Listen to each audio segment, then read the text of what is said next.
రాలేదు. ఈ బాధిత కుటుంబాలకు ఒక్కొక్కరికి ఒక ఉద్యోగం ఇవ్వాలని ఎప్పటి నుంచో అందరూ డిమాండ్ చేస్తున్నారు. కనీసం వీళ్ళ ఆఫీసులలో కూడా గవర్నమెంట్ ఆఫీసులలో చెప్పే పరిస్థితి కూడా లేదు. ఇక్కడ ఉన్న చెల్లెలు మరి కలెక్టర్ గారి దగ్గర పోతే నాకేం తెలియదమ్మా హైదరాబాద్ అంటారు. ఎక్కడి నుంచి వస్తుందండి హైదరాబాద్ కు? హైదరాబాద్ 1000 రూపాయలు 2000 రూపాయలు ఖర్చు పెట్టుకుని హైదరాబాద్ కు వచ్చి ఎర్రని ఊరు ఇక్కడికి వచ్చి ఏ ఆఫీసర్ని కలుస్తుంది? ఆమెకేం తెలుస్తుంది? ఎక్కడ పోయిన మీ ఎమ్మెల్యేలు, ఎక్కడ పోయిన మీ మినిస్టర్లు, ఎక్కడ పోయిన మీ ఇన్ఛార్జ్ మినిస్టర్లు? మీరు ఎందుకు వీళ్ళ ఇళ్లకు పోయి వీళ్ళని ఓదార్చడం లేదు? ఎందుకు మీరు వీళ్ళ కష్టాలను కన్నీళ్లను తుడిచే ప్రయత్నం చేస్తలేరు? గ్యారంటీలు కాదు.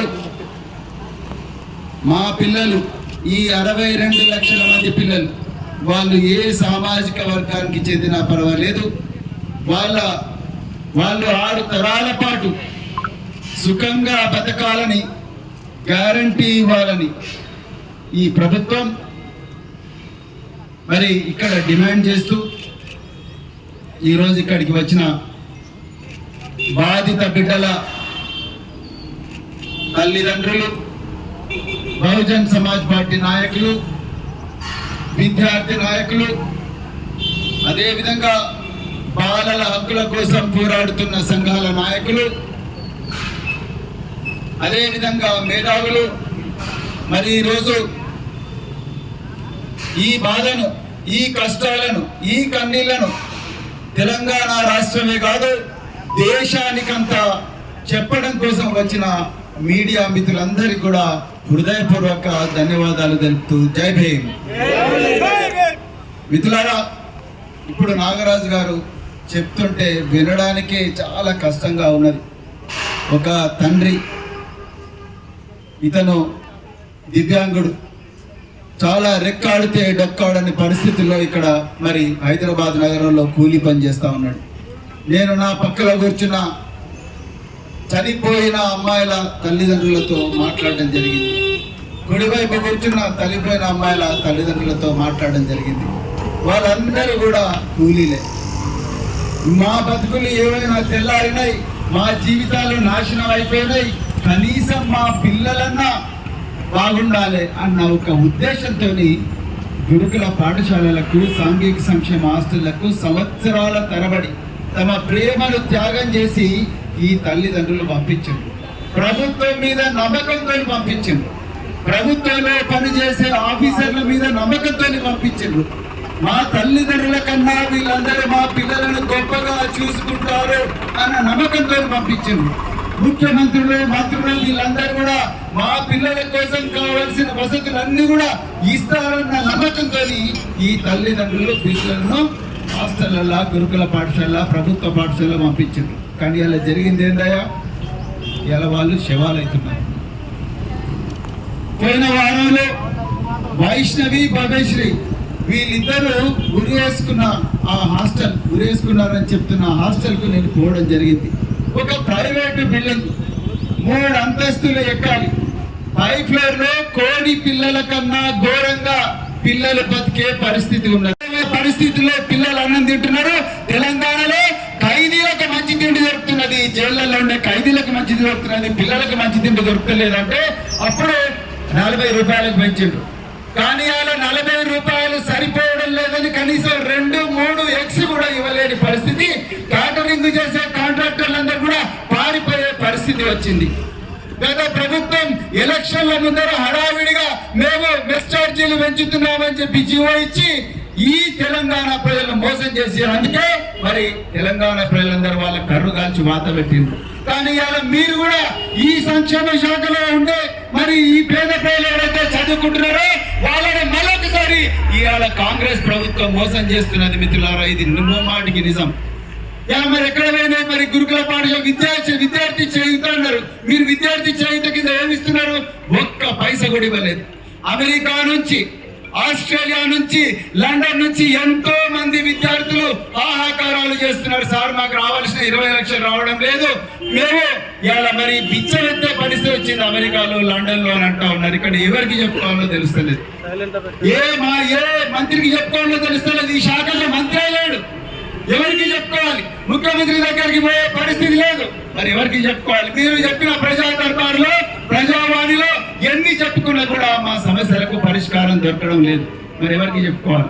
మీరు ఎంతసేపు 6 గ్యారంటీలు ప్రజాపాలన అంటున్నారు, కానీ ప్రజాపాలన జరుగుతున్నది, ప్రజా వేదన జరుగుతూ ఉన్నది. ఇక్కడ ప్రజల ఆవేదన కనిపిస్తా ఉన్నది, ఇక్కడంతా కూడా తెలంగాణలో కనిపిస్తా ఉన్నది.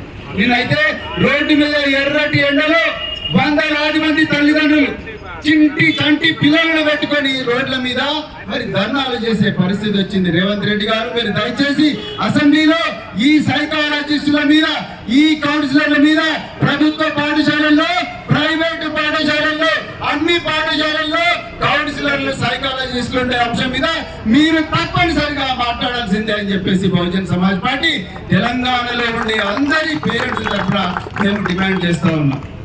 గురుకుల పాఠశాలలు అన్నారు, ప్రతి ఒక్కరు కూడా మేము అది చేసినాం ఇది చేసినాం అన్నారు. ఇప్పటి వరకు కూడా గురుకుల పాఠశాలలో ఉండే ఉపాధ్యాయులకు మరి జీతాలు రాలేదు.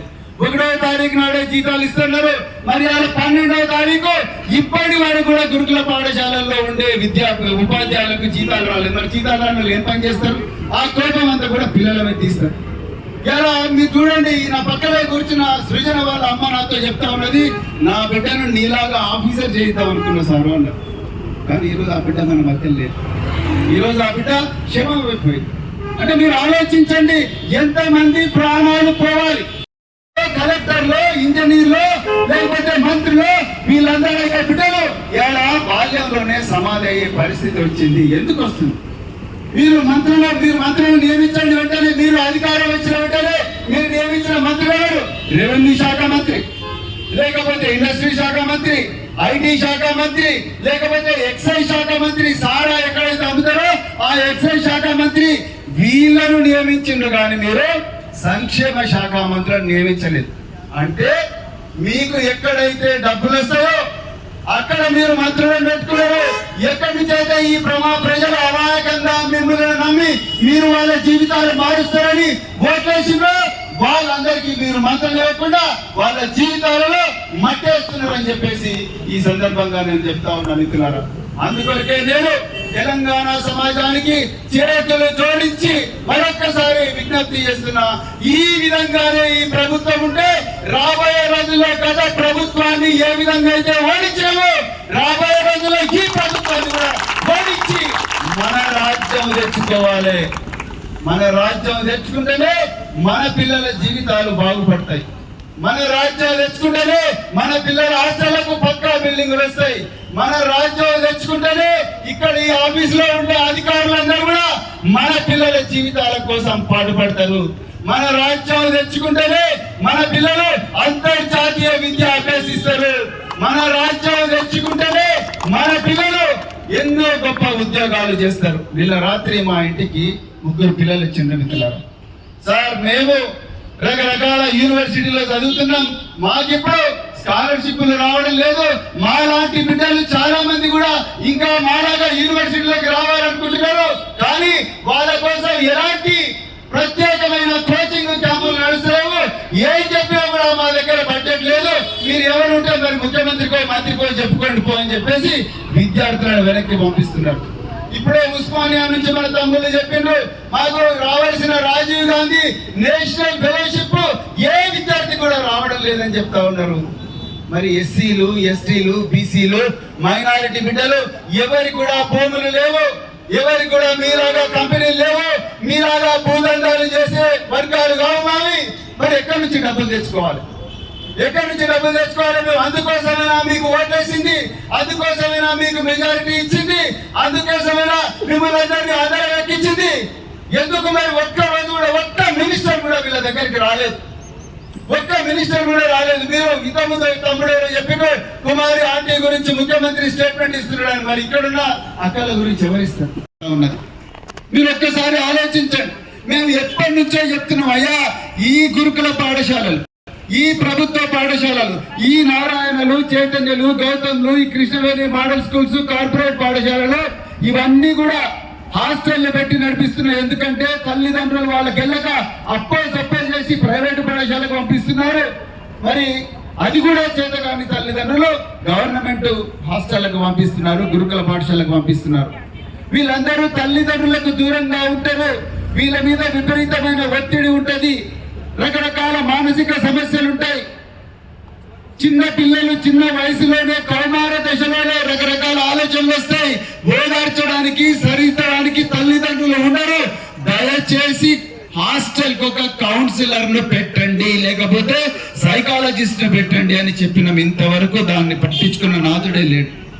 2001 సంవత్సరంలోనే నీరదా రెడ్డి అనే ఒక ప్రముఖ సైకాలజిస్ట్ ప్రభుత్వాలకు రిపోర్ట్ ఇచ్చిండ్రు. ప్రతి హాస్టల్లో కూడా, ప్రతి గురుకుల పాఠశాలల్లో కూడా, ప్రతి ఆశ్రమ పాఠశాలలో కూడా, ప్రతి ప్రభుత్వ పాఠశాలలో కూడా తప్పనిసరిగా ఒక కౌన్సిలర్ ను పెట్టాలి, ఒక సైకాలజిస్ట్ ను పెట్టాలి అని చెప్పినా ఇంతవరకు కూడా తెలంగాణలో ఎక్కడ కూడా ఒక సైకాలజిస్ట్ కూడా కౌన్సిలర్ కూడా లేడు.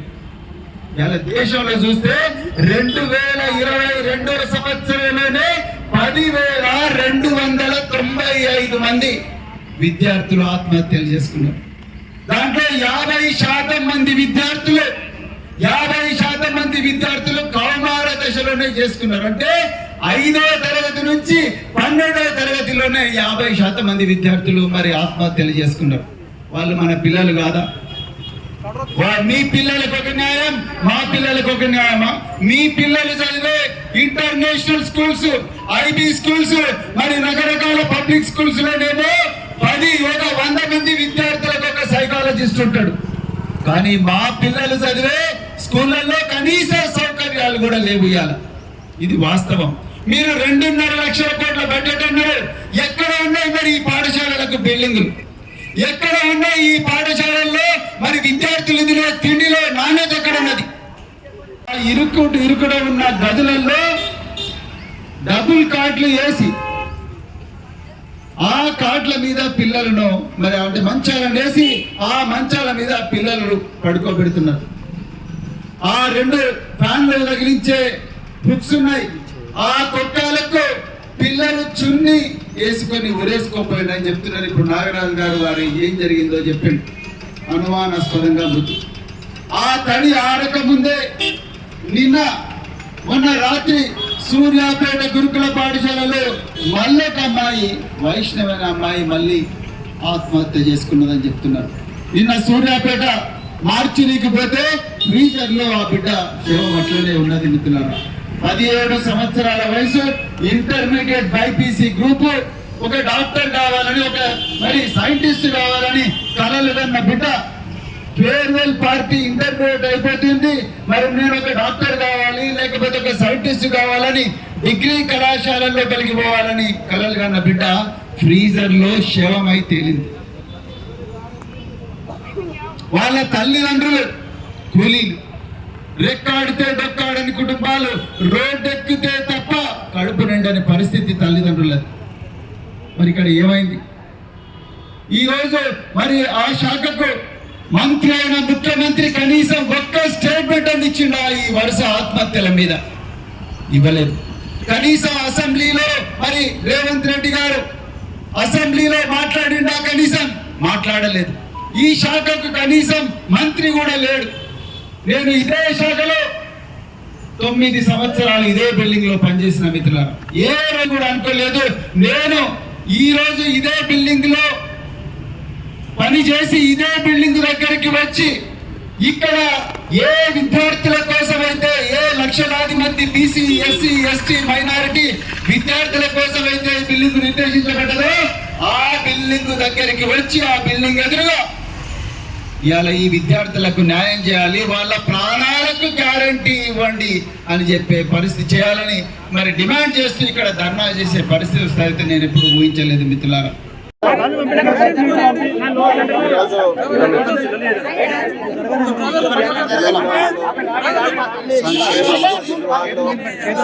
గురుకుల పాఠశాలల్లో మరి ప్రైవేటు పాఠశాలల్లో, ప్రైవేటు వసతి గృహాల్లో జరుగుతున్న విద్యార్థుల వరుసగా ఆత్మహత్యలకు, అనుమానాస్పద మృతులకు వ్యతిరేకంగా నిరసనగా ఈరోజు బహుజన్ సమాజ్ పార్టీ ఆధ్వర్యంలో ఇక్కడ సంక్షేమ భవన్ ఎదురుగా మహాధర్నా జరపడం జరిగింది. మరి ఈరోజు తెలంగాణ ప్రభుత్వాన్ని మేము డిమాండ్ చేస్తున్నాం.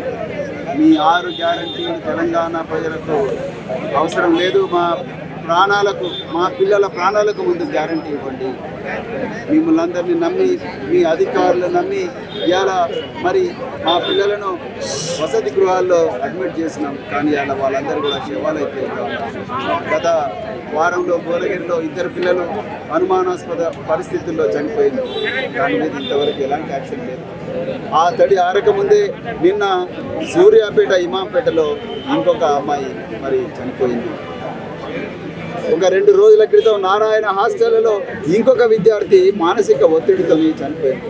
ఇట్లా తెలంగాణలో వరుస మరి మరణాలు జరుగుతూ ఉన్నాయి విద్యార్థులవి. 2022 సంవత్సరంలోనే దేశంలో 10,295 మంది విద్యార్థులు ఆత్మహత్యలు చేసుకున్నారు. చాలా ఘోరమైన పరిస్థితి.